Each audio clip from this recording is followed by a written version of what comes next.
pasada tiene que ver con el derecho a la información que tenemos todos los panameños. Y bueno, y tenemos en pantalla una de las instituciones que ha estado bajo la lupa en los últimos años. Bueno, y es precisamente por eso, porque partimos de eso, del derecho a saber cómo se invierten los dineros públicos. Por ejemplo, cómo se invierten para el pago de becas, para préstamos y demás. Pide la información, es tu derecho. Es la campaña que inicia la Fundación Libertad Ciudadana. Olga de Ovaldía nos acompaña justamente para hablarnos de este esfuerzo que están haciendo ustedes y en qué consiste esta campaña. Olga, muchísimas gracias. Sé que has estado en innumerables ocasiones con nosotros justamente apelando a ese derecho que tenemos de saber cómo se maneja la cosa pública en el país. Bienvenida, Olga. Muchísimas gracias, Castalia. Sí, desde la Fundación para el Desarrollo de la Libertad Ciudadana, capítulo panameño de Transparencia Internacional, con auspicio de la Embajada del Reino de los Países Bajos y el IRI, y con la alianza de otras ONGs y organizaciones amigas como Praxis, Espacio Cívico y otras, estamos lanzando hoy una campaña, comenzamos hoy una campaña de redes, porque nuestro presupuesto es modesto, así que nos da para redes sociales, que se llama Pide la Info es tu derecho, que busca 3 objetivos. El primero, hacer una campaña de concientización y educación hacia la población en general, acerca de que el derecho de acceso a la información pública es un derecho inherente al ciudadano, es parte de nuestro derecho a la libertad de expresión y la manera de ejercerlo. Segundo, ¿cómo pides ese derecho? Es decir, ¿cómo lo ejerces? ¿Cómo lo pides? ¿A quién se lo pides? ¿Qué pasa si te niegan la información? ¿Para qué te sirve la información? ¿Qué tipo de información puedes pedir? Y por último, elevar en el sector público la cultura de transparencia que tuvimos un proceso largo en Panamá para que en el sector público cambiar la cultura de opacidad hacia la transparencia. Íbamos lento, pero incrementalmente mejorando, y en estos últimos 5 años hemos tenido el mayor retroceso. Así que apelando a ese sentimiento que todos tenemos ahora mismo, claro, de un reinicio en muchas cosas, sabiendo que falta mucho todavía. Pero hay que reconocer, Olga, que organizaciones como ustedes nos han ayudado a entender que tenemos derecho. Y voy a compartir este dato que bien ustedes nos envían previo a la entrevista, que según la encuesta del 2019 a nivel nacional de Transparencia Internacional reveló que el 63% de los encuestados contestó que no sabía que tenía derecho al acceso a la información pública. Así es. Desconocemos que hay una ley del 2022 que obliga a las instituciones públicas a entregar la información a cualquier ciudadano. A cualquier ciudadano. Y la forma en que está hecha la norma, la forma de pedirla es muy sencilla. El ciudadano solamente tiene que acercarse, lo tiene que hacer por escrito. Hay otras 2 formas. Hoy día, con la pandemia, se incorporó el email y se incorporó una plataforma que habilitó la ANTAI, que se llama Smart, y se puede pedir directamente a la información el ciudadano, sin abogado de por medio, sin burocracias, sin complicaciones. Solamente tiene que identificarse, decir qué información quiere y cómo se la pueden, y la dirección o identificación para que se la entreguen. Esta campaña incluye la guía que vamos a aprender. ¿Qué herramientas están utilizando? ¿Cómo hacemos, Olga, a través de la Fundación para poder...? Y eso va incluido a los periodistas también. Claro, que a lo largo de los años hemos tenido que hacer un esfuerzo para aprender a utilizar estas herramientas. Claro. ¿Dónde ingresamos para...? Al sitio web de la Fundación, que es libertadciudadana.org. Apenas entras, ves, es una caricatura de una muchachita que está pensando, quiero la información, ¿cómo la pido? Cuando haces clic ahí vas a entrar a la página donde está el formulario de registro, donde encuentras varias herramientas. Ahí está el arte y es bueno que reiteremos el sitio. Sí. Y vamos a repasar información de qué tipo podemos pedir, por libertadciudadana.org. Allí puedes bajar, tenemos un PDF donde puedes bajar la ley, los pasos y los formatos. Tenemos un formato que solamente tienes que copiar para que puedas pedir tu información. También vamos a tener la campaña andando un mes, y la campaña va a cerrar el 12 de septiembre con un webinar, un taller en línea para todo el que se quiera inscribir, donde vamos a hacer un taller práctico. Okay. Vamos a enseñar cómo pedir los accesos a la información, vamos a hacer la diferencia y vamos a hacer mucho énfasis en las personas que quieren saber qué ha pasado con los recursos en sus autoridades locales y comunidades. Mire, una de las cosas que la gente desconoce es que, y vamos con un ejemplo, X campo en el interior del país. Ustedes además ven que aparece el letrero, una inversión de 11 millones de dólares. La gente no sabe que tiene derecho a saber cuáles son las especificaciones de ese proyecto. Las especificaciones, el avance del proyecto, la ejecución presupuestaria del proyecto, el avance de la obra. En realidad nosotros deberíamos tener transparencia desde el pliego hasta el aseguramiento de la obra. Ahí te cuento que Panamá es parte de una iniciativa importantísima internacional que se llama COST, de transparencia en la infraestructura pública, que está alojada en la DGCP y que ojalá el nuevo director y subdirectora de la DGCP entienda la importancia de esta herramienta, porque allí en línea se puede entrar. Y eso me abre la puerta para decirte que hay cierta información pública que ya está obligatoriamente publicada por las instituciones. Ahí vemos también que mucha gente no sabe que eso está ahí, que lo puede usar. Ha cambiado la cultura, o sea, ha habido un cambio en la mente del panameño, por ejemplo. ¿Y qué cambios ustedes sienten desde la Fundación ha logrado los esfuerzos que se han hecho?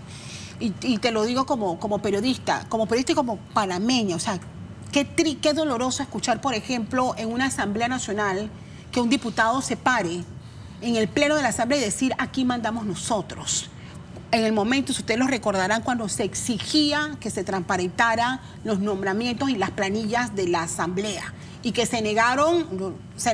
Siguen en desacato. Eternamente. Entonces, siguen en desacato, o sea, la Asamblea. Esas cosas podrían cambiar si más panameños ejercen ese derecho al tener información. Yo creo que el país vivió una transformación importante que me parece que a pesar de lo que vivimos en las elecciones, que también demostró con ese voto diferente y distinto, que ha puesto 19 nuevos diputados, 19 son, de independientes que no están bajo un partido en la Asamblea. Ha habido una transformación en cuanto al entendimiento de la exigencia ciudadana. Creo que no solo es Panamá, es una tendencia global. La democracia, para funcionar de ahora en adelante en esta era digital, tiene que ser una democracia participativa. Ahora, la Asamblea tenemos varios problemas. Uno de ellos es que la Asamblea no obedece la ley de transparencia. Y no ha habido manera de que alguien le ponga ese cascabel a ese gato. Hay algunos temas, por ejemplo, que estuve revisando la semana pasada. Las comisiones deben publicar las actas de la comisión. Y en el sitio web de la Asamblea había un sitio donde uno podía entrar y ver todas las actas de todas las comisiones, menos la de presupuesto, que las dejaron de publicar.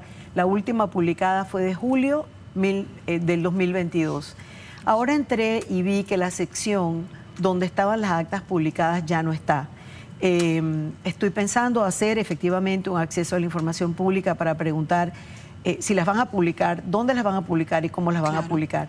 Pero el tema de las planillas y aquel bochornoso incidente en la administración anterior, la expresidenta de la Asamblea, Yanibel Ábrego, se negó a publicar. Y es más, que no se nos olvide que ella, a través de un representante legal, trató de declarar inconstitucional la ley de transparencia a los 18 años o 19 años de la ley. Es decir, tenemos todavía una resistencia del funcionario que no entiende que la información no es de él. O sea, perdona, dar la información por parte del Estado al ciudadano no es una dádiva, es un deber, y no nuestro, es un derecho. Lo que pasa es que allí tiene que haber, cuando el Estado abre la información, tiene que haber quien la recibe y la use del otro lado. Bien, en medio de esas demandas del pueblo panameño está el transparentar y fiscalizar. Voy a aprovechar que estás acá con nosotros hablando de esta campaña y que tiene que ver justamente con esta pregunta. Ya se inició el proceso de postulación para quienes aspiran a ser Contralor de la República. O sea, ¿cuál es el perfil del Contralor que nosotros necesitamos en estos momentos y para estos tiempos, justamente donde pareciera que la gente está demandando más transparencia? Bueno, con el caso del Contralor, en esta específica instancia y en este escenario, este es el momento verdadero de poner principios antes que personalidades. Tenemos un problema añadido a la realidad de haber tenido 3 administraciones con contralores cómplices del Ejecutivo. Y es la nueva ley de la Contraloría, la 351 del 22 de diciembre del 22, que contrario al texto constitucional le ha otorgado poderes discrecionales al Contralor, unos fueros que ahora protegen al Contralor y a los auditores que no tienen responsabilidad ni penal, ni civil, ni administrativa, que cuando no actúan por omisión no tienen ninguna responsabilidad. Recordarás los titulares de hace 2 o 3 semanas, la Fiscalía de Cuentas, la Procuraduría General de la Nación, múltiples casos, creo que 53 en un caso, no me acuerdo el número del otro, que no han podido avanzar porque la Contraloría no entrega las auditorías. Y recuerda al Contralor diciendo, yo no voy a entregar la información del IFARU porque es mi discreción. Tenemos la fortuna de ver ahora una voluntad de transparencia que ha sido expresada, y ojalá continúe, porque son 2 casos específicos, uno el del IFARU, otro el de las actas del gabinete. Allí, el Contralor que entra, lo más importante, se hace más importante que nunca, que además de los requisitos mínimos de la Constitución, sea una persona que traiga 3 cosas, no en el orden de menos a más. 1, que sea una persona con una historia de integridad personal en el ejercicio de su función, cualquiera que haya sido, ya sea pública o privada.